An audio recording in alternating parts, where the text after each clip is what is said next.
So I think let's start on time. Just give me 1 minute. Give me 1 second, okay? 1 second. Okay. Madam has also come, so I think, Madam, with your permission, in this program, Madam. Then should we? Please go ahead. Give me 1 second.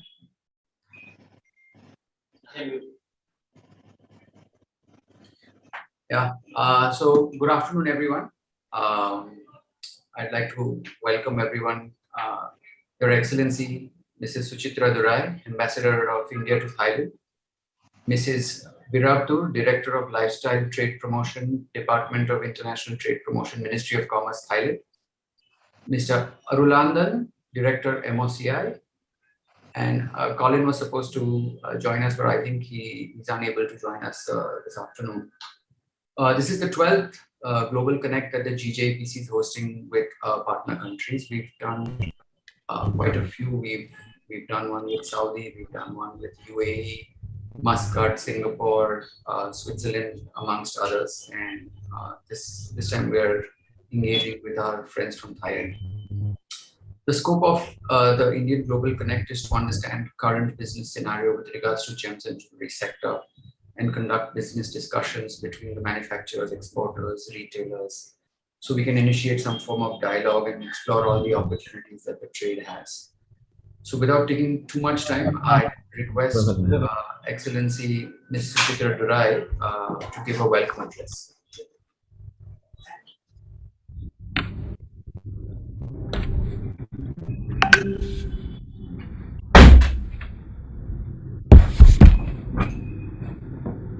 Your Excellency, you have to unmute yourself.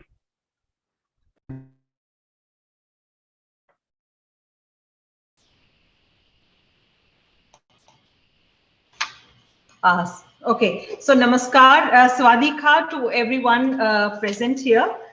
Mr.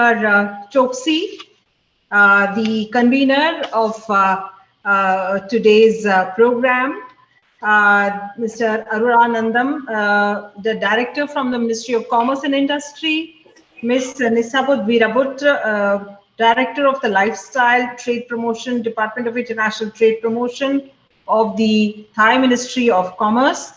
I believe Mr. Colin Shah is not here. Mr. Sabyasachi Ray, Executive Director of the Gems and Jewelry Export Promotion Council of India. All distinguished panel speakers, participants, Mr. Somchai, I see Mr. Atul Jogani. Good to see you all here. And, we are really very happy that the Gems and Jewelry Export Promotion Council of India has decided to do this India Global Connect initiative. And as has been mentioned earlier, this is the 12th meeting of its kind. And this meeting, which is the India-Thailand Business Networking Meet, has been done in collaboration with the Embassy of India in Bangkok. It is a very timely initiative, and it definitely underscores the importance of gems and jewelry trade between India and Thailand. We all know, of course, everyone is familiar here about the very close and historic ties between India and Thailand, which are based on cultural, economic, and people-to-people ties. In fact, it was through trade, through millennia, that we've had the sharing of ideas and thoughts between the two countries and the two regions. And in contemporary times, India's Act East policy and Thailand's Act West policy complement each other and provide the institutional basis for our exchanges. The ASEAN Trade in Goods Agreement, which has been in place since January 2010, and of course the Early Harvest Scheme between India and Thailand, which goes back to 2004, have played a very important role in facilitating bilateral trade over the years.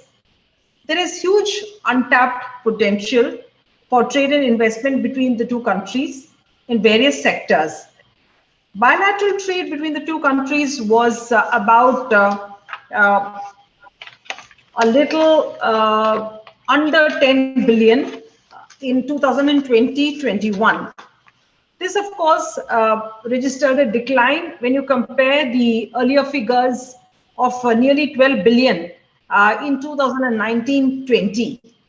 But naturally, this was due to this worldwide disruption due to the COVID-19 pandemic. But currently, I'm very happy to note that our bilateral trade is picking up. And already we have reached nearly $7 billion for the period April to September. The government of India, of course, has set very clear targets for global exports, and the 400 billion target has been set for merchandise exports for the current financial year 2021-2022. And the export target for ASEAN itself has been set at $46 billion. And if you take Thailand, our target is $6 billion. Now, export of gems and jewelry has been a very crucial sector for us in achieving our overall target, as it constitutes nearly 15% of the total exports target from India to Thailand. India and Thailand, of course, are leading global players in the gems and jewelry sector. And India's global exports of gems and jewelry, I believe, is around $26 billion, while total imports amount to about $55 billion in 2020-2021. Thailand also has very significant, is also a very significant player in this sector. Thailand's global imports in 2020 was about $7.5 billion. And in 2019, it was a little over $11 billion. And Thailand's global exports is around $18 billion in 2020. Thailand is thus among the top 10 importers of gems and jewelry products from India. India exported nearly $700 million worth of gems and jewelry products to Thailand in 2020-2021, which thereby registering a growth of about 2% when you compare 2019-2020 figures. Thailand has also imported gems and jewelry products worth about 434 million from India in the current financial year from April to September 2021. Now, this registers a substantial growth of about 26% when you compare it to the same period in 2019. And I'm not even going to compare it with 2020 because, just for the record, that is actually amazing figure of 152%.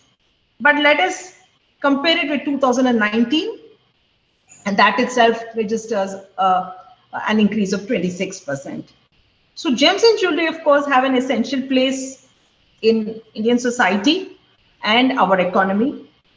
India has many natural advantages to emerge as the gems and jewelry hub of the world. We have traditionally, advantages like skilled and experienced workforce, and diamond and colored stone cutting and polishing skills, a globally recognized jewelry production capacity, and relatively low wage rates. India is a major polishing and cutting hub for diamonds. Rough uncut diamonds are processed in India in the form of either polished diamonds or finished diamond jewelry and then exported.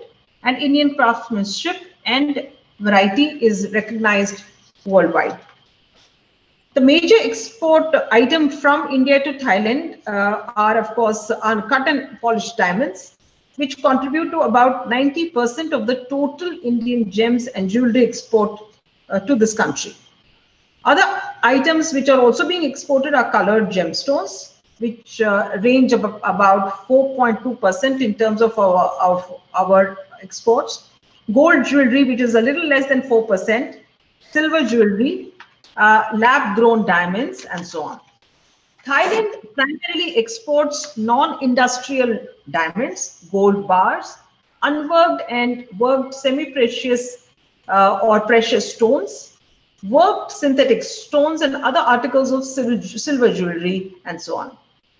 India has 10 special economic zones for gems and jewelry. And of course, the council will give greater details, so I will not go into that. And innovation and technology, of course, is very important in every sector. And in India itself, this has been happening. This is a creative part of the creative economy. And most of the manufacturing processes, in fact, depend upon skilled and creative workers. And thus, you know, a lot of designing skills are required to harness the potential business opportunities. Many Indians, of course, are doing business in the gems and jewelry sector, and some of them are already, big names are already participating in today's meeting. And to name a few, the Jogani Group, Glorious Diamond, Galaxy Diamonds, etc. And while I think one of the major Thai companies present in India is the Pranda Group. The businesses in this sector can be benefited by participating in major trade fairs in both the countries. The Department of International Trade Promotion of the Ministry of Commerce of Thailand organizes the Bangkok Gems and Jewelry Fair every year, which is one of the major fairs in Thailand. And major fairs in India, of course, include the International Gems and Jewelry Show, which is organized by the GJEPC. Last year, Government of India launched the Atmanirbhar Bharat, or the Self-Reliant India initiative, to boost manufacturing and exports. Various policy measures and incentives of the government have started yielding positive results in terms of attracting FDI, foreign direct investment, in key areas. And the Indian economy is now clearly on a recovery path. The IMF has projected, in fact, our GDP growth rate of 9.5% for the current financial year and 8.5% in 2022. Government of India has also reduced import duties for several items, including gold and silver, which has been reduced to now 7.5% from the earlier 12.5%. And platinum and palladium, for example, it's come down to 10% from the earlier 12.5%. All this is to bring down the prices of precious metals in our Indian market. These measures would contribute to enhancing trade of gems and jewelry. Further, the government has also permitted 100% foreign direct investment under the automatic route in the sector. And the cumulative FDI, which has come in diamond and gold ornaments, actually stood at $1.19 billion. If you take the period April 2020 to March 2021. So I'm sure representatives from both the sides will discuss all this in great detail, and will have very useful deliberations and establish links for furthering trade and investment in this sector. So I take this opportunity to once again wish you all the very best, and thank you very much. Dhanyavad, Khapun Kha. Thank you, ma'am, for that those wonderful words. I'd like to ask Mr. Arulandan, Director MOCI on the Indian Global Connect Initiative, if you could please say a few words to set the context for this, please. Yeah, thank you, Milan Choksi.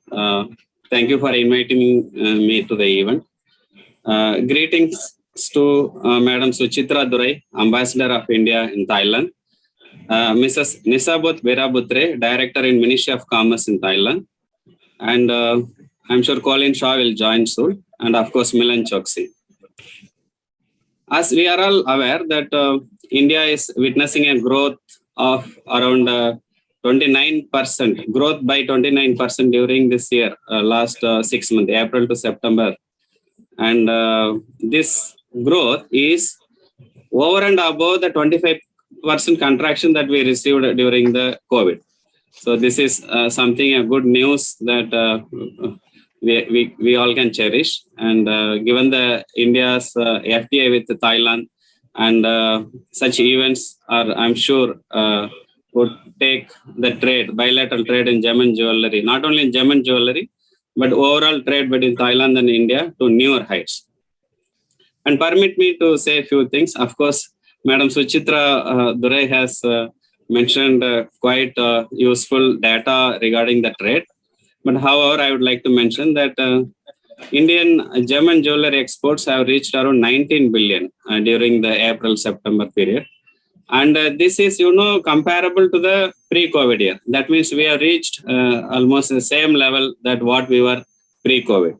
Yeah, that's again a good news and happy news for all of us. And this event particularly is very close to our heart in the ministry also. We are witness to 12 such events so far. Earlier, our Gem and Jewelry Export Council has engaged United Kingdom, Switzerland, Angola, Colombia, Oman, Singapore, Morocco, Saudi Arabia, UAE, Hong Kong, and Qatar in the last, after onset of COVID. And this event is basically an idea that where physical travel is not happening. Still, the business community is connected with each other. And as we are witness, the markets are open and the business is upbeat and consumer demand is on the upswing. And I would like to mention that we can expect a revival of bilateral trade, and this platform, I'm sure, would help participants from both the countries to understand the present economic and business scenarios, and are also that they can realize an untapped trade potential between India and Thailand. And at this juncture, I would wish this event a grand success, and the meeting of minds would take place, and meeting of trade will also take place. Thank you very much for the opportunity. Thank you, sir.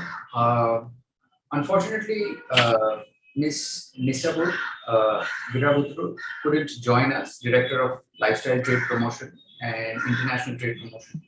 But I believe she has a message that she'd like to communicate.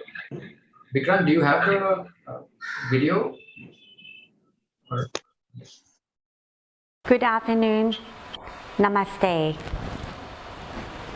Her Excellency Mrs. Suchitra Durai, Ambassador of India to Thailand. Mr. Suresh Kumar, Joint Secretary, Ministry of Commerce and Industry of India. Mr. Colin Shah, Chairman, Gem Sanctuary Export Promotion Council. Mr. Sabyasachi Ray, Executive Director, Gem and Jewelry Export Promotion Council. Distinguished panelists and participants.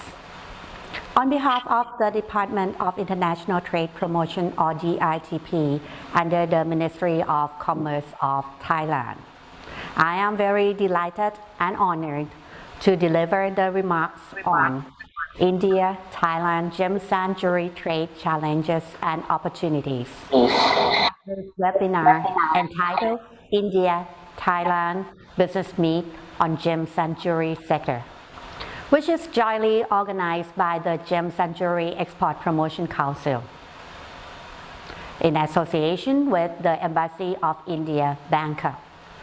Ladies and gentlemen, it is well acknowledged that bilateral ties between India and Thailand are not of recent origin, but in fact deeply rooted in every aspect of life: religious, cultural, linguistic, mythological, and trade links could be traced back to more than 2,000 years ago and provide the very foundation of the bilateral relationship between both countries nowadays.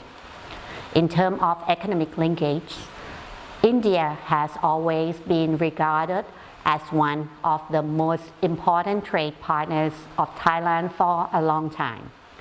The complementary nature of India's Look East policy and Thailand's Look West policy has now metamorphosed into India's Act East policy and Thailand Act West policy.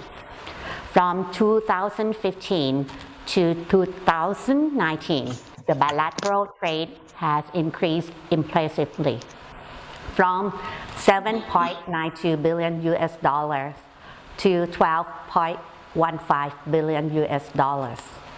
These encouraging trade figures are greatly resulted from two important trade agreements, Thailand-India Free Trade Agreement and the ASEAN-India Free Trade Agreement, allowing both sides to enjoy their benefits from the tax exemption and reduction, including gems and jewelry products.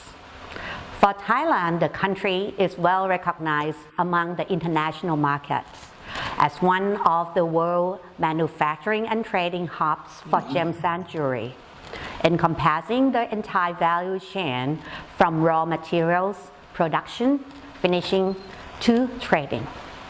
Last year, Thailand ranked the 16th gems and jewelry exporters in the world.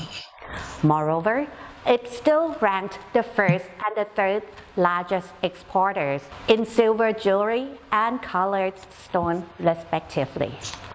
Thanks to the country's exquisite craftsmanship, heat treatment, competence, creative designs, as well as various government incentive measures. To facilitate the international trade, both Thai public and private sectors have created various incentive marketing programs, training schemes, and also introduced a series of measures including product standardization, domestic and international marketing, as well as financial incentives. Regulations and procedures have also been either reduced or streamlined to eliminate obstacles to trade. Ladies and gentlemen, Thailand's gems and jewelry industry, like many others, has been battered by COVID-19 pandemic for nearly 2 years. This has brought the 2020's bilateral trade down by more than 19%. Despite the downturn due to COVID-19 last year, this sector has still been an important contributor to the Thai economy by generating export value worth more than 15 billion US dollars and creating jobs for more than 1.2 million people. Last year, the pandemic has severely affected the demand for exports of gems and jewelry across the world. Thailand's export value of gems and jewelry, exclusive of unwrought gold, was down by almost 40%. However, in the first 8 months of 2021, the industry has gained a rapid recovery as the export value of gems and jewelry to India was increased by 54% to more than 300 million US dollars, mainly from export of cut and polished diamonds. This placed India the fourth largest export market of Thailand, following the US, Hong Kong, and Germany respectively. Meanwhile, Thailand mainly relies on India as it is the key supporting node in the global supply chain. In the first 8 months of 2021, Thailand's import of gems and jewelry from India was worth around 914 million US dollars, an increase of 68%, accounted for 10.8% share of the total importing sources, making India becomes Thailand's third largest importing source, especially cut diamond and gemstones. His Excellency Mr. Julin Laksanavisit, Deputy Prime Minister and Minister of Commerce of Thailand, views that there are still a lot of untapped trade potentials for enhancing business opportunity, including gems and jewelry sector, between two countries even amid this COVID-19 outbreak. Ladies and gentlemen, please allow me to say a few more words about Thailand-India opportunities in gems and jewelry trade. In fact, both sides have complementarity and strengths with regard to upstream and midstream. Thailand can gain benefits from India in terms of sourcing raw materials, as India has high quality gemstones and diamonds, whereas India can enjoy Thailand's strength in cutting, polishing, heat, treatment, setting, and designs. In the downstream of supply chain, there will be a room for the two nations to join their hands through the Bangkok Gems and Jewelry Fair, or BGJF, which is organized by the Department of International Trade Promotion on biannual basis in February and September. The fair is a comprehensive platform for local and international players in gems and jewelry industry to trade, source, exchange new ideas, and forge new connections in response to the new normal era. The DITP has adjusted its physical format to the virtual trade fair, allowing the entrepreneurs to reach buyers and importers worldwide during the difficult times. Apart from organizing the fair, the ITP has also helped business to adopt online marketing as well and provide online business matching services for Thai entrepreneurs via teleconferencing. From this, I positively believe that the situation is getting better, and there is still an untapped opportunity for cooperation through DITP activities, such as the BGJF participation, knowledge sharing, webinar, and online business matching in the near future. I am certain that it is a great opportunity to discover how amazing Thailand's gems and jewelry industry is. Before I conclude, I would like to give a special thanks to all parties concerned to make this webinar happen. I am confident that today's session will provide a great opportunity for both sides to share their valuable perspective and expectations for strengthening bilateral ties between the two nations in terms of gems and jewelry trade. I wish the webinar all the success. Thank you. ขอบคุณค่ะ Thank you. Actually, Colin has, our chairman, Colin Shah, is unable to join us. So I'll briefly just set the context before I introduce the panelists on both sides. Just a brief, a couple of words about the GJAPC.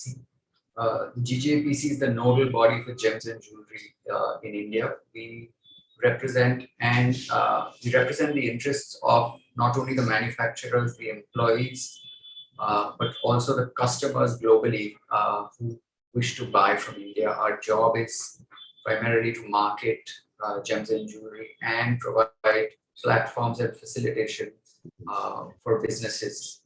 And we also interact with the government. So we are the most important body when it comes to gems and jewelry in India. Having said that, and I'm sure most of you have at some point interacted with different officials and members of the Gem and Jewelry Council. I'd like to introduce our speakers from Thailand. We have Mr. Thanong Leelavatsanu, the Deputy Director of the Gem and Jewelry Institute of Thailand. We have Mr. Champal Forni Chandara, the Vice President of Thai Gem and Jewelry Traders Association. Mr. Somchai, the President of the Gem and Jewelry and Precious Metal Confederation of Thailand. Mr. Atul Jogani, Vice President of the Indian Thai Diamond and Colorstone Association.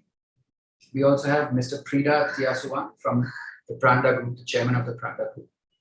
And Mr. Neeraj Jain, who heads KGK Diamonds sales. On the Indian side, we have Mr. Nirmal Kumar Baradia, Mr. Sanjay Kala, Mr. Gaurang Basoya, and Mr. Abhishek Haritwar. I'm going to start the dialogue with Mr. Thanong Leelavatsanu. Sir, India and Thailand both are competitive in cutting and polishing different kinds of colored gemstones. Is there still any difference in, in terms of pricing and technology in both markets? Is there a difference in the product, and if so, what is the difference? Okay. Good evening. Good afternoon, everyone. So first of all, I would like to thank you to Embassy of India and GJEPC for inviting me as a panelist for today's webinar. So as you all know from the previous speakers, India and Thailand are among world leading production of gem and jewelries. Thailand, considering a major production of the color stone and jewelry, while India is famous for diamond cutting and polishing, and also for the jewelries. However, the strength of Thailand gem industry is in the color stone sector mainly. Our expertise is in the ruby and sapphire production. Estimately, around 70% of the ruby and sapphire that the world produce have to pass Thailand for treatment and cutting and polishing.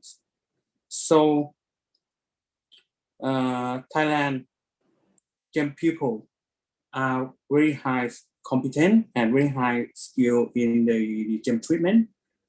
And I think this is one of our strength of Thailand. By the way, for the jewelry sector, Thailand also considering as one of the finest jewelry production hub of the world. And we also have the many factories that contain very high skilled labor for cutting and jewelry making. In terms of the price, I think it's because of the Thailand have as Thailand have very high skilled labor. So I think this is very important strength of Thailand as the gem and jewelry hub. All right, thank you, sir. I'd like to ask Mr. Somchai if you can kind of give all of us on the Indian side an idea of at a retail level, what is the segmentation in gems and jewelry, as in what's the profile of the customer in Thailand, and what are the different products that are retailed in Thailand in a, let's say, in a chain store versus a boutique? I mean, what are the different kinds of customers that exist today in Thailand, and what are the different kinds of products that are available in retail in Thailand? Mr. Somcha, you're muted. If you can unmute yourself. Thank you, Milan. Thank you very much.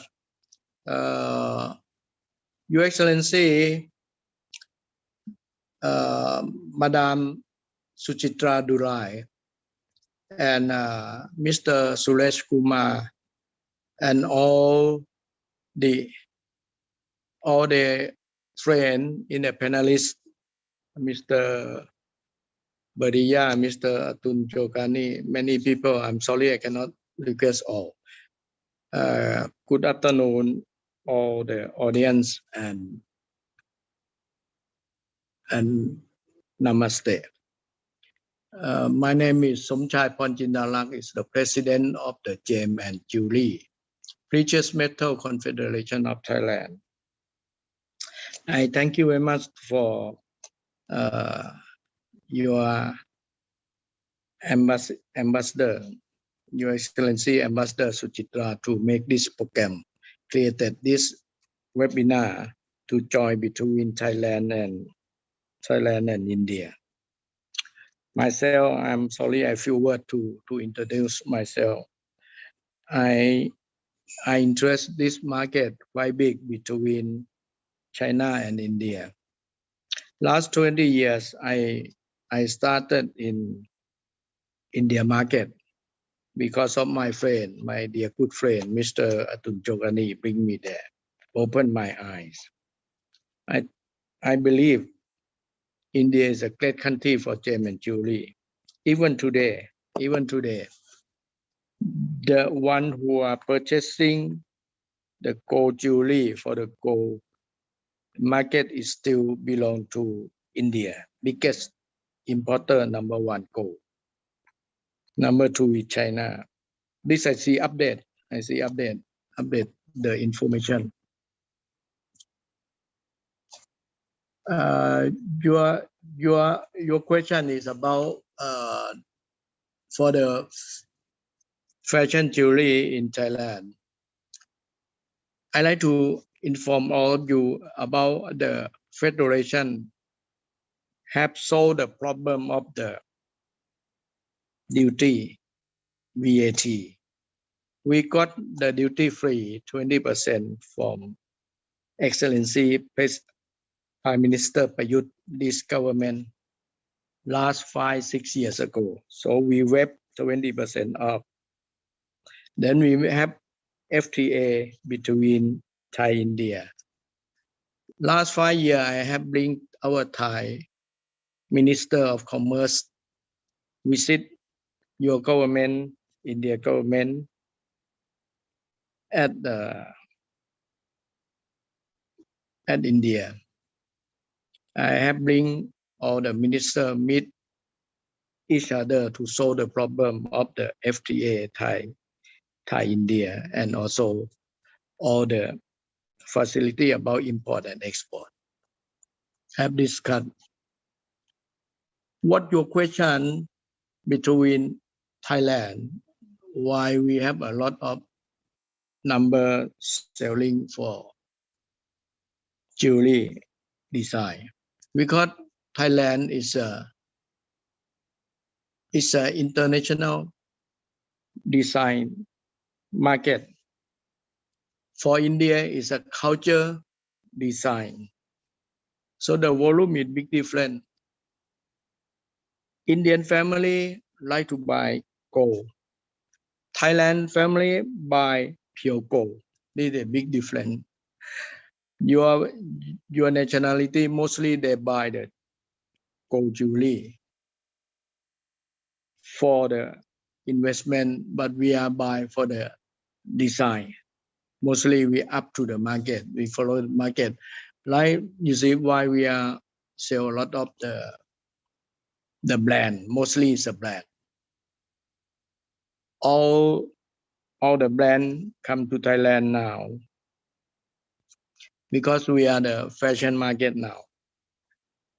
And Bugatti, Cartier, every brand name now they have the branch in Thailand. Even like silver, the big silver company,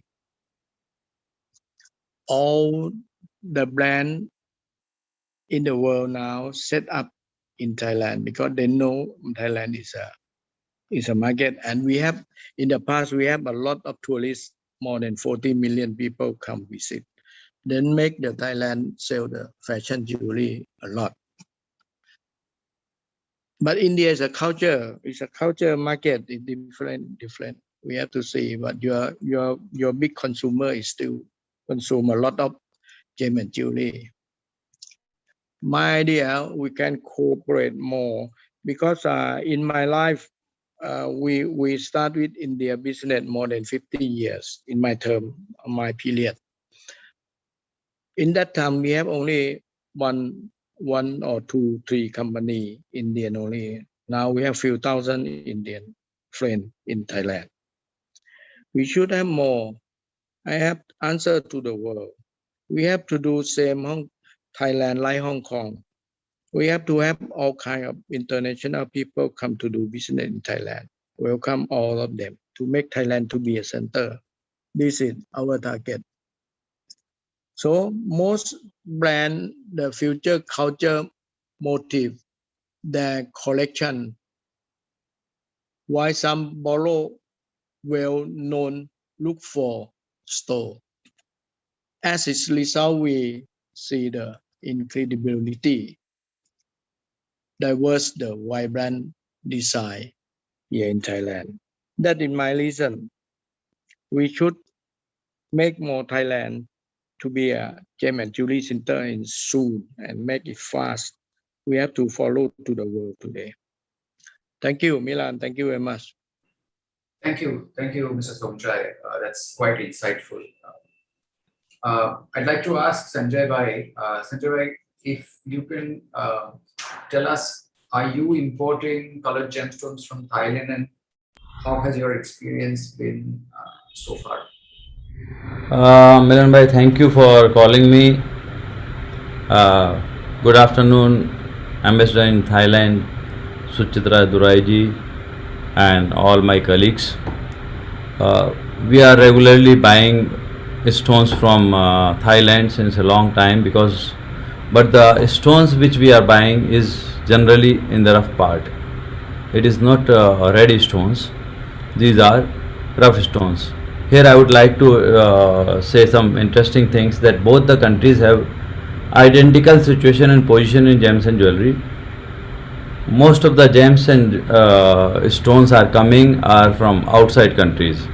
Our countries are not producing most of it, and both are importing, manufacturing and exporting countries, and both have comparatively reasonable cheap labor.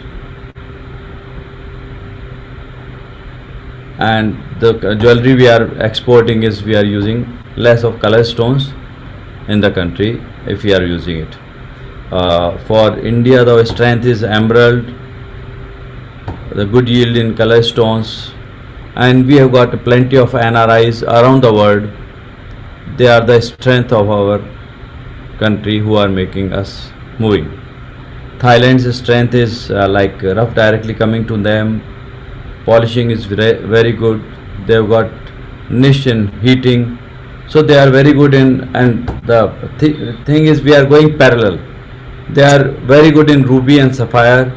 We are very good in diamond and emerald.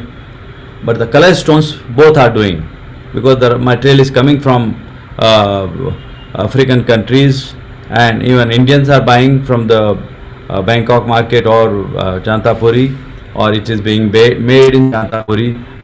Both the ways in color stones. In other color stones means like rubellite, aquamarine, morganite and tourmaline. These stones we are competing somewhere. That is all. And for us it is very important that because the material is coming in Bangkok, Thailand, that we get ample opportunity to buy the material. That is very good. If we are getting it, we are thankful for the Thailand government, and we regularly go there and buy those things. I would like some points at this moment, because some top brass is there, that we always need issuing proper visa, because the stone is having a thing where you cannot go to one office and buy the thing. If you are going for buying rough or you buying cut stones, you need to go to various offices and buy the things. So we should get a proper visa, so that proper visa gives us there are many people who want to work in a systematic way, and they need their satisfaction. Many times we listen various news and we don't want to go to Thailand. We are afraid that we are going from one office to another, someone may caught us. So many people are not going there. So these things are very important, and this part of the nature.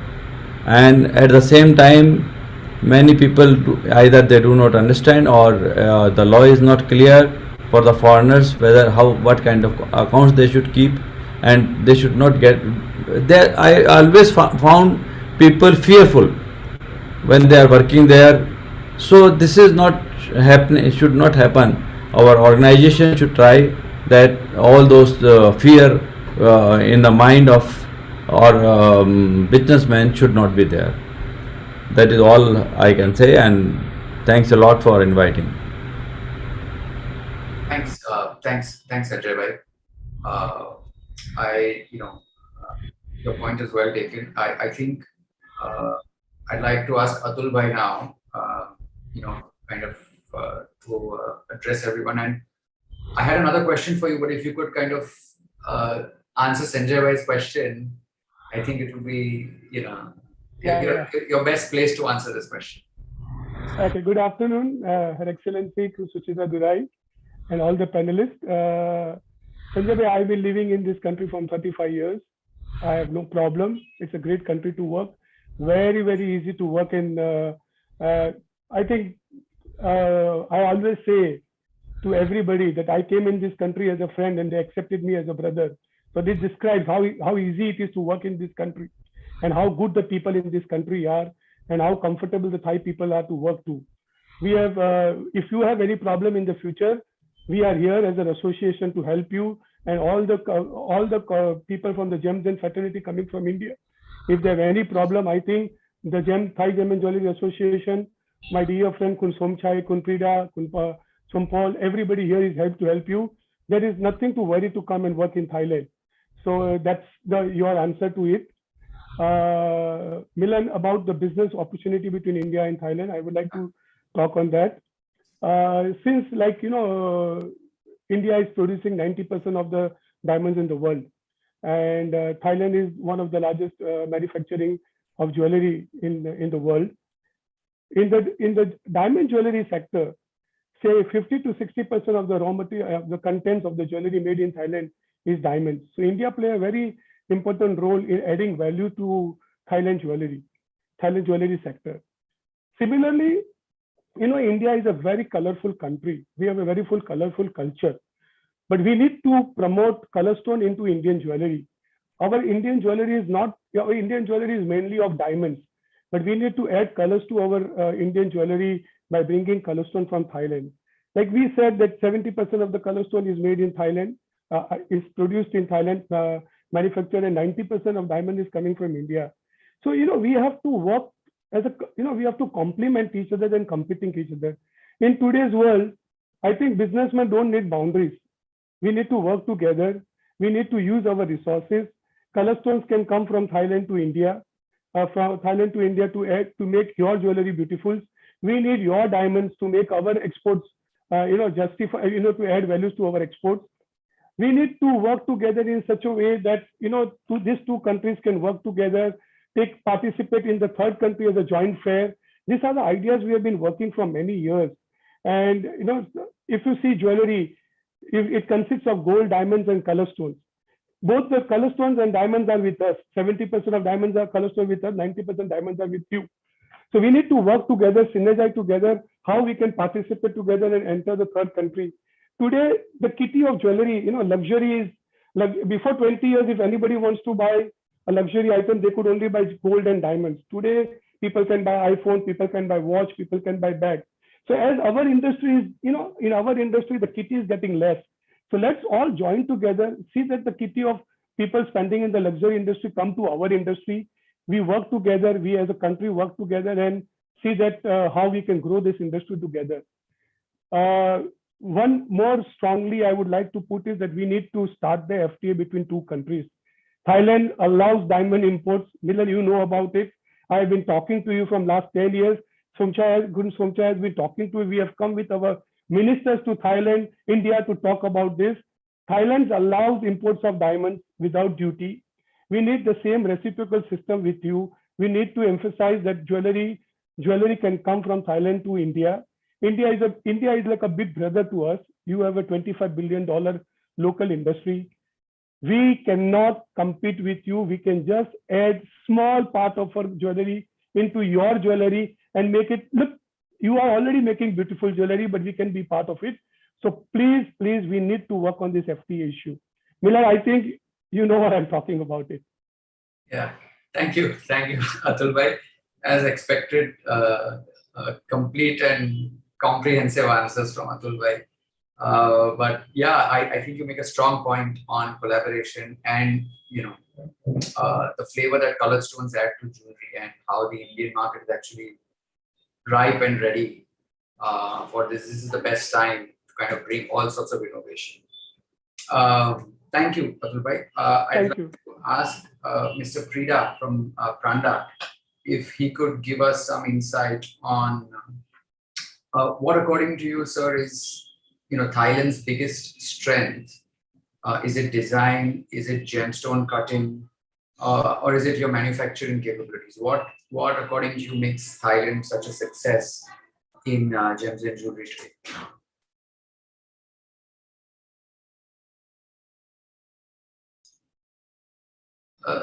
Sorry, if you could unmute yourself. Thank you, Milan. You hear me now? Okay now? Hello? You hear me? Yeah, we can hear. Yeah, we can. Lovely. Good. Madam Ambassador, welcome to Thailand, and Kun Nisabut, Director of Thai Ministry of Commerce. To your question, the competitiveness of Thailand. Firstly, I think we have a very open free trade system. We have quite a liberal policy of opening up our country to cooperate with people. And of course, secondly, we do have a competitive advantage for more than 100 years of finding the colored gemstone in our country and process them into a good quality gemstone with our technique that has been developed. And again, at that point, to develop our cutting industry here is probably has to be recognized by the fact that the big part of our industry was started by an Indian, or formerly in Pakistanis who formerly with India before the separation into India and Pakistan. His name is Anand Sanwala. He came from former India and today Pakistan, and actually started one of the pioneer who started the cutting factory in Thailand, and we still remember him very, very fondly. And of course, follow up with the competitiveness again. We have a culture that will lend us to design well and to cooperate with the foreign customer to come up with what they want. And with that same culture, it extends to the way we make jewelry. We tend to try to please people, that we try to make the best out of the metal and best out of the gemstone, and for that reason we create a very beautiful jewelry, almost perfect jewelry, equal to the best country of the world, like France, like Italy, and that's why people love to come to Thailand, love to come to visit Thailand to start with, and loving our culture of welcoming people, and then get started with the jewelry industry. And I have tried in the last 3 or 4 years. I was invited to Jaipur to talk in the one important conference in the gemstone industry in 2017. And I invited Indian people to migrate to Thailand more. Migrate means that, well, come and work here and you come and live here. We will welcome you. And so this actually emphasize the welcoming of Thailand to potential collaborator. And of course, Indian is a very important source of our collaboration, and because you have diamond, you have also colored gemstone, different from us and all that. So we are really complementing. As Jokan is saying, we are specialized in lubu sapphire, and we can really work together. And that's why I make an attempt in 2017 to invite more of your people to come and settle down here. And it's still the case that Indians are very welcome here. And to emphasize that point, as far as Brother Group is concerned, we look at India as a very important part of our growth potential and growth story. We are a public company, so we always have to come up with a growth story, and India expansion is very important. And we had an office there and a small factory there for already in the last 10 years, and it's been doing very well, of course, with exception for the last 2 years where we all experiencing COVID and all that so on. And we are now emerging, and we are now starting production again, and it's been better than what we thought it would be before the COVID. So we came out through the COVID quite well. So I'm happy about it. All our staff in Prana, India, in Mumbai, few of them got COVID, but nobody really get hurt seriously and all that so on. So yeah, the final point here is again to emphasize on the collaboration between the two countries, as Jogani was talking, and then I like to bring a little element into this collaboration, the fact that China-Hong Kong is now becoming somewhat subdued by the advancement of the Central Mainland Party that want Hong Kong to become more of the same to the mainland policy and way of living, all that so on. And that's why there is a certain migration now from Hong Kong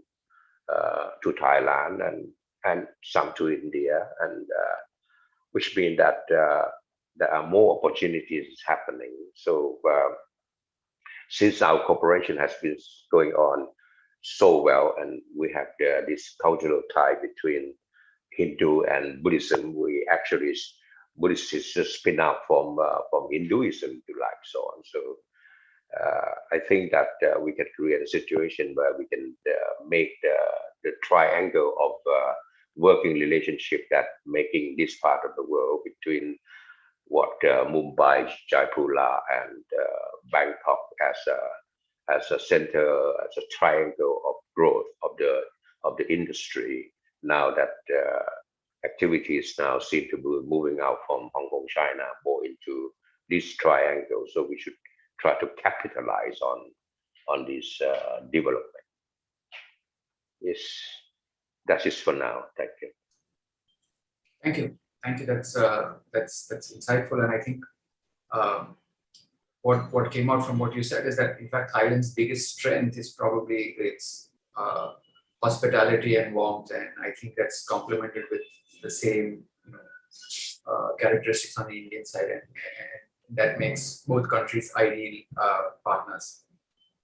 So I'd now like to go to Mr. Champal, and if you'd like to kind of give your idea on what the perception of Indian gems and jewelry manufacturing capacity, the perception that you have of Indian gems and jewelry in terms of their quality, the design, and the products that we supply in this country. What is the perception that you hold of India? Okay. Dear Her Excellency, Miss Suchita Durai, dear Milan Choksi, and all our fellow panelists and everybody in the meeting. So for this question, I think Indian jewelry is quite cultural based. I think this comes from the Indian society, the way you live, the way you spend everyday life, the way you dress, the culture and the way of life is very close together in everything. So you put that in the jewelry also. So for the Thai market, this is quite different because Thai market has developed. I think in the last 10 years, it's changed a lot. Before Thai market also very cultural also. We are have very unique Thai design, Thai cultural design in the jewelry. But now Thai people have changed. They use international design. They get used to the super brand like Graf, Cartier, Tiffany. So the taste of Thai people, the design, they adapt to the international. So I think this is one thing that Indian jewelry can add to it, because now what I perceive from what I saw, mostly Indian jewelry is very cultural based and mostly for the Indians. So, and another thing to penetrate Thai market in the retail, mostly Thai people, they use plain gold. We call it like a red shop, the gold shop, the red shop, something like that in the Chinatown. And the system is that you can sell back. This is one thing that's very important to penetrate Thai market, to be able to sell back. So if you want to penetrate, maybe you set up your own branch in Thailand, or you cooperate with Thai company and set up the system that people can then try the Indian jewelry. I think this is the point. And I think Thailand is very easy to work. Like many of our fellow panelists say, if you think of any country in the world, I think Thailand is the most welcome country to do business. The first thing you go any country, they try to block foreigner to do business. But for Thailand, Thai people, they are very welcome. Now we consider ourselves like a market-based, trading-based. So we welcome by the law, by the regulation, and also by the nature of Thai people. They are very welcome foreigner to do business. So I think it's a big potential Thailand. And like Kun Prida said, now Hong Kong also facing big problem. I think there's no way turning back for Hong Kong. And many people start thinking of Thailand now. Yeah, thank you. Thanks. Thank you. I think you make also some interesting points.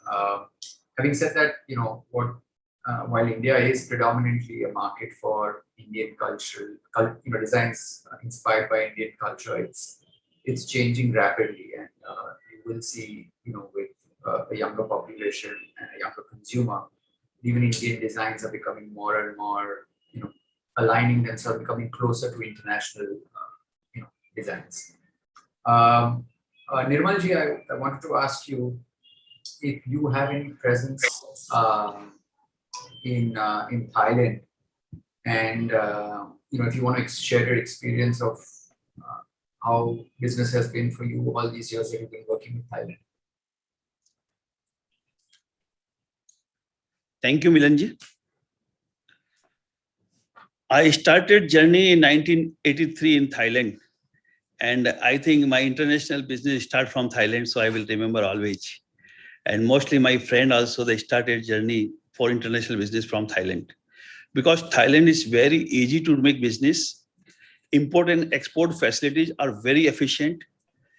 If we import the parcel, we can get the same day. If we receive the parcel in the morning, and we'll get in afternoon in the office. Even export, all the facilities very effective. And special privilege of zero VAT in gems and jewelry. That is a very advantage. There is no VAT on gems and jewelry. Special privilege is there. Even duty-free raw import. If we want to import any raw material in Thailand, there is no duty. So there are so many facilities giving by the government, and all public also, all staff also very polite. and very cooperative, and very easy to start the business in Thailand without any difficulties. So generally, the new generation also, first office, mostly Indians who have abroad office, the first office, I think everybody is opening in the Thailand to just to learning school also. You can say like this, because very easy. And not only this one, even advantage of BOI companies such as tax rebate, appointment of foreign skill, etc. So many advantages given by the Thailand government. Even DPI is making the exhibitions there for gem and jewelry exhibition. Before the jewelry association doing, now is the DIP doing one of the same thing. Both the facility we are getting there is very easy and very convenient. And I think in the world, in international, best lowest rate in exhibition in Thailand. They are charging one booth only around $1,000. So it's just like nothing. They are charging only services, and they are giving very facilities. Even banking system is very easy and very friendly. Even business visa. Nowadays, now I am in Indian and I am staying in Jaipur. But if you want to get the visa, business visa, they are giving 3 years multiple visa. Like I have 3 years multiple business visa. So it's very easy. They want to promote Indian market and they're giving the facilities. So, and everybody is making money from Thailand. And nowadays, the Thailand is the jewelry production hub. You can get the all international designs there, international companies there. All the raw material is coming from all over the country. There is a market for the raw material. If you want to buy the ruby, if you want to buy the sapphire raw, if you want to buy the tanzanite, any rough, aquamarine, morganite, from all over the world, rough is coming in the Thailand, and we are going for buying there. Even Indian company, we are going for buying there, because all groups they are bringing the rough in Bangkok. So it's very easy, and very thankful to all the governments to Thailand. They are giving good facilities, and they are, especially Indians, they are more cooperative. Even businessmen, all the businessmen, they are cooperative for Indians, and all the government also giving the support, like Khun Pida, Khun Somchai, Mr. Jogani ji, all are our friends. So they are very helpful for the trade. Thank you very much. Thank you. Thank you, Nirmalji. Increasingly seems like actually there's almost no obstacles between the people when it comes to wanting to deal with one another. But yeah, that's interesting information. Abhishek, I wanted to ask you, are you facing any challenges when it comes to exporting products to Thailand? If at all, and do you have any suggestions on what be done to make this easier? Thank you, Milan Bhai, for giving me this opportunity, and my regards to Her Excellency the Ambassador, very capable diplomats that we have come across, and other distinguished members of the trade. Glad to be here this afternoon with you. Other distinguished guests are all people who have been in the trade for many, many years. And as a startup company, as a brand which is Minds to Market, I have very beautiful experience with this Kingdom of Thailand. Beautiful place, beautiful people, beautiful craft, and beautiful cuisine. I run a factory there for about 7 years, and we were doing silver, and we were importing, we were getting craftsmen involved, and we were exporting it to boutiques around the world. So that era was very beautiful, but somehow with the political unrest, we had to move out. And this was way back in 2008-9. And I would again, since I'm a part of this meeting this afternoon, I still want to express my wish to get back into Thailand in some point or the other, start manufacturing there once again. I still believe that the master craftsmen in silver, and the ones that we have in Bangkok and Chiang Mai, are the best in the world. And the rate at which this work is happening is phenomenal. I just wish that, since we have a couple of stores under our brand Symmetry, I wish that we at some point can open a chain store line in Thailand too, especially after the tourism coming back post-COVID. How can this facility of FDI in terms of branded retail be taken up by the councils of both the sides? I had seen the documents very very vaguely, and there were a few bottlenecks, if I may say so, in terms of FDI coming in branded retail. So that's one area which I think I would love to explore, and others in the trade who are into high fashion retail in India would also look at this opportunity, like we do in Dubai and Florence and London. So we have a distinguished panel, and we have the trade members from both the bodies. I think this could be a little point of discussion and to be looked into. Thanks, Abhishek. So what you're saying is basically you'd want to open a store maybe or a few in Bangkok and maybe and you want the council on either side to find out what the process is. Okay. You call her now on the mobile, on the WhatsApp. I'm in the. Yeah. No, you. So is that's basically your. Yeah, but you call her now. Talk to her. Absolutely, Milan bhai. Absolutely. I'm in the meeting. Okay. All right, great. So we'll make a note of that, and hopefully we'll have some kind of answer on this. Mr. Neeraj Jain, if you'd like to kind of give us some idea on, is there a market for lab-grown diamonds in Thailand, and if so, what's the present kind of size, and how do you see that business growing from here?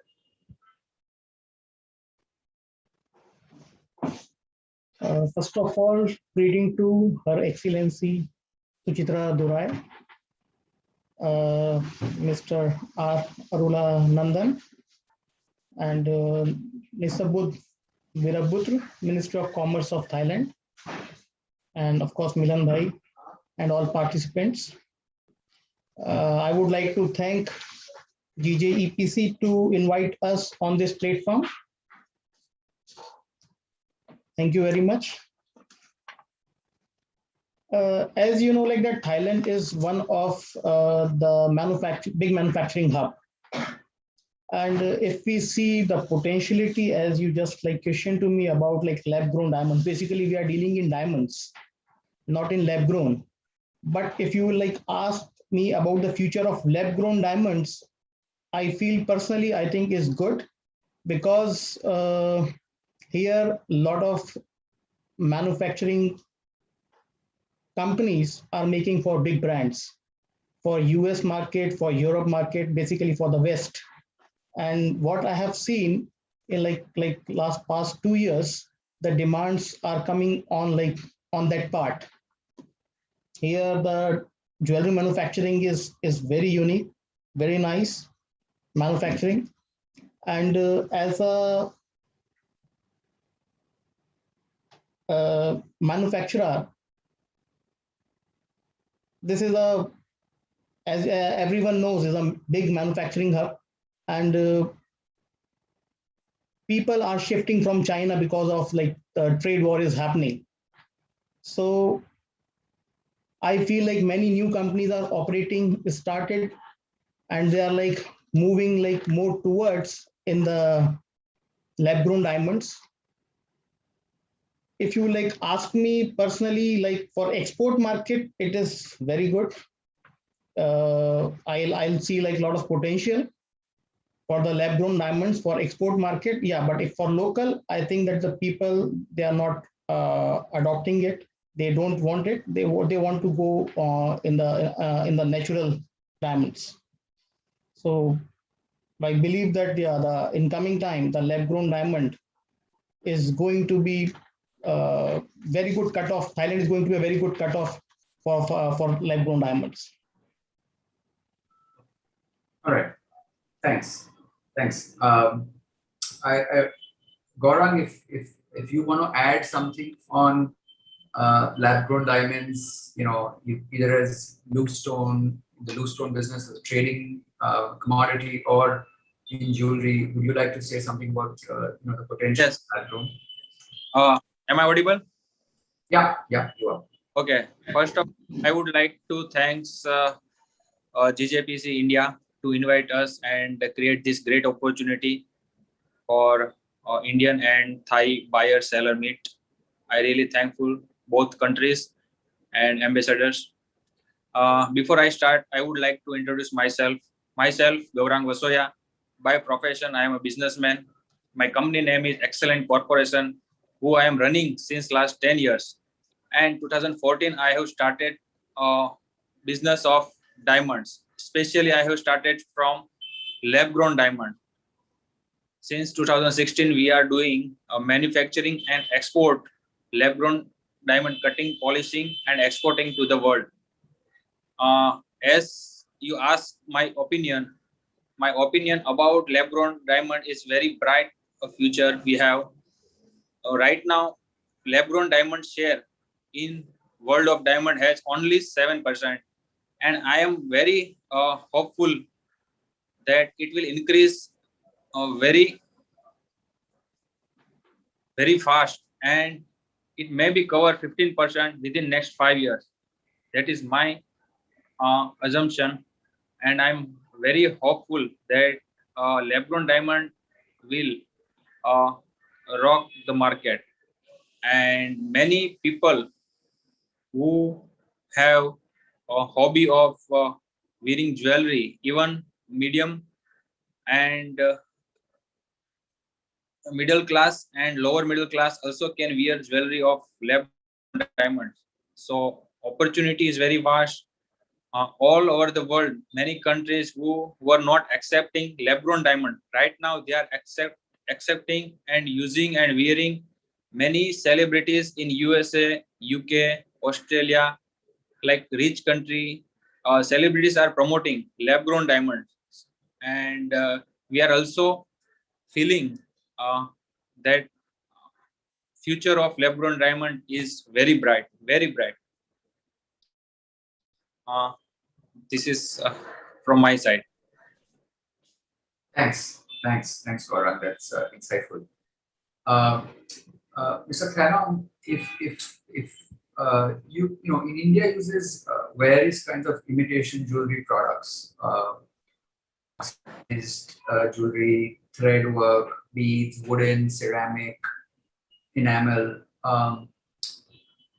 Can you give some idea of what kind of imitation jewelry is prevalent in Thailand, and what type is generally seen? Okay, thank you for the question. I think for the fashion jewelry sector is take around 240 million US dollar export value, compared with the 12 billion US dollar gem and jewelry industry is not the big number, but however, Thailand is ranking in number 6 of the world export of the fashion jewelries. As India is a major producers of the imitation jewelries, and I think raw material that our industry uses is mainly from we import from India.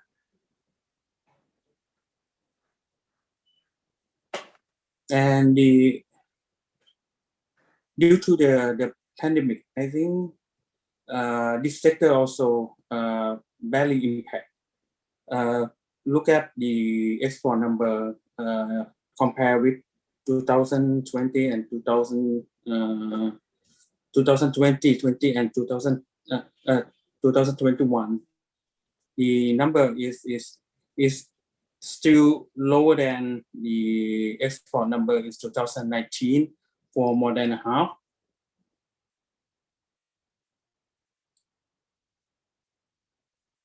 I think for the India and Thailand, we should have close collaboration that will help play a very important role to boost up the fashion jewelry sector in the world jewelry industry. However, I think for the Thailand people, most of the Thailand people, we use the fashion jewelry in our daily life, such as in our working days or to school. And the design that we usually use is modern design or contemporary design rather than the traditional or cultural design. However, This is what I would like to add on for the lab-grown diamond jewelry sector. In last several years, I saw that it is very significant growing, and I think the lab-grown diamond in industry as well will become the bright future in our industry. Thank you. Thank you. Thank you, Mr. Thanom. Mr. Prida, if as we come, towards the end of our conversations, if you'd like to highlight any challenges that you're facing while importing jewelry or gems from India, and is there any message for the Gem and Jewelry Council in terms of what they could do to make that easier?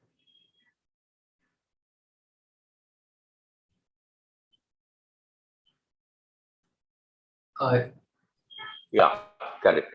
If I may say this, I think the two countries in this particular gems and jewelry industry are so much tied. And I do foresee our relationship will strengthen naturally, even without the help from the government. It will strengthen because of the so-called the correlation between the element of complementary that we are having in every way that all the panelists has been said it out, and it was clear that we will have a long way together. And for that reason, with the proper government intervention, if I may say in this regard, Thailand has done quite a bit of their share. And if India can, again, pardon me for saying this, match Thailand liberalization, I think we both can grow exponentially. And this will be the industry that will feed our people.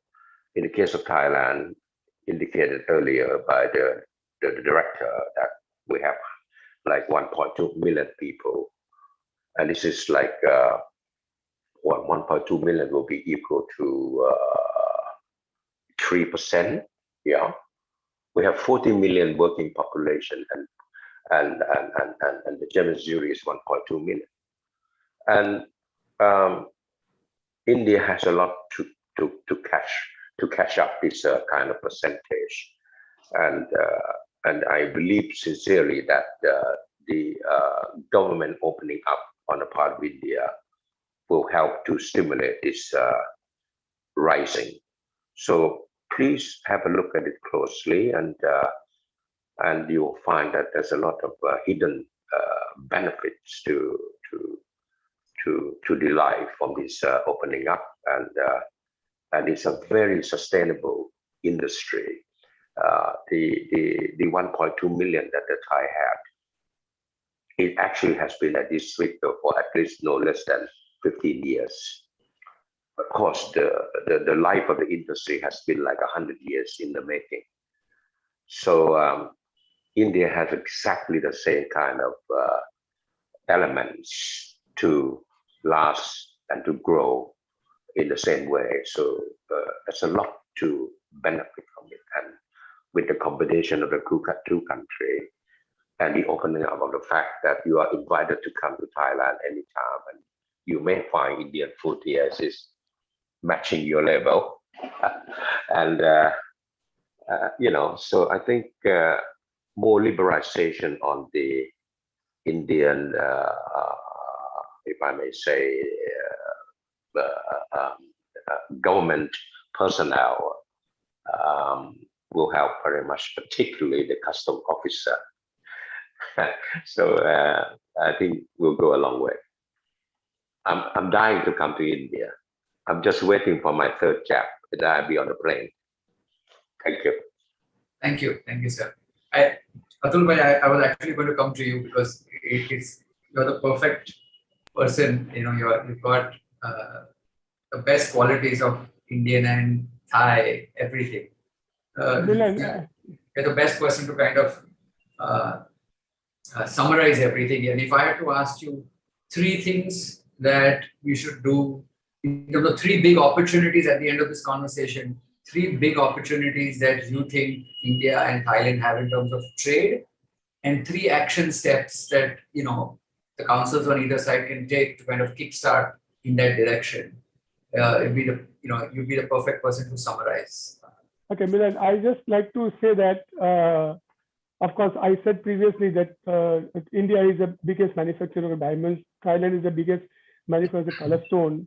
So we need to jointly together and do something together in the third country or tie up together. The most important part I would say is that, all the my Thai friends, Thai brothers on this panelist are already talking about inviting you people to be here, and they are welcoming you. And we already here living there. So we are going to make the bridge joint between India and Thailand.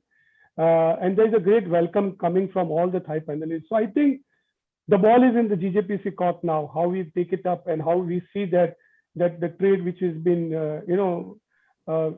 a lot of opportunity has been lost in last 10 years with FTA being closed.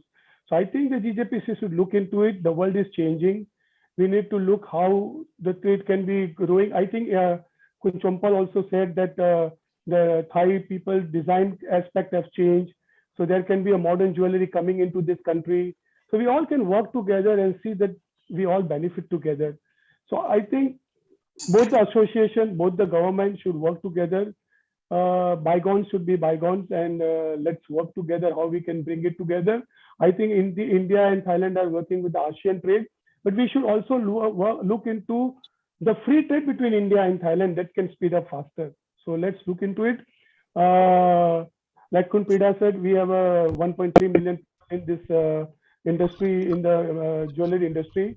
The craftsmanship is good. I would like to add one more point that Thailand has Thailand ASEAN trade, Indian ASEAN trade is still going on, but Thailand already have a ASEAN treaty. So if you open a factory in Thailand, and if you want to do the business with ASEAN countries, neighboring countries of Vietnam, Burma, Laos, Cambodia, very near to us, you can drive there. Hong Kong and Singapore, we have no duty. We have in ASEAN treaty, we have practically 0 to 5% duty. So opening a factory here and catering to this country is going to be very easy for Indian businessmen, Indian jewelry people. And if FTA opens up, then you have from Thailand, you can cater to ASEAN countries, and from Thailand, you can cater to India also. So maybe 1.6 billion people you can cater from Thailand if this industry opens up. And we need to work very fast on it. So let's look into it and let's work on it.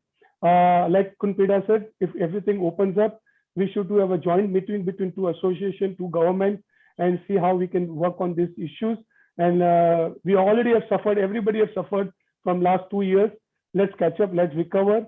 And this today webinar meeting is very good. So let's work on it and how we can grow the trade between 2 countries, and let the 2 countries grow together, join together and grow in some other countries.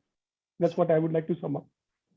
Thank you. Thanks, Atul Bhai. So what you're saying is to work on the FTA, look at opportunities for factories in Thailand, and obviously the gemstone business that you mentioned,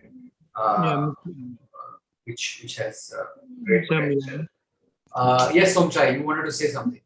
Yeah, before you finish the meeting, the seminar, I like to give some idea between both countries, Thailand and India. We like a brother. We like elder brother, big brother, and younger brother. We always say like that.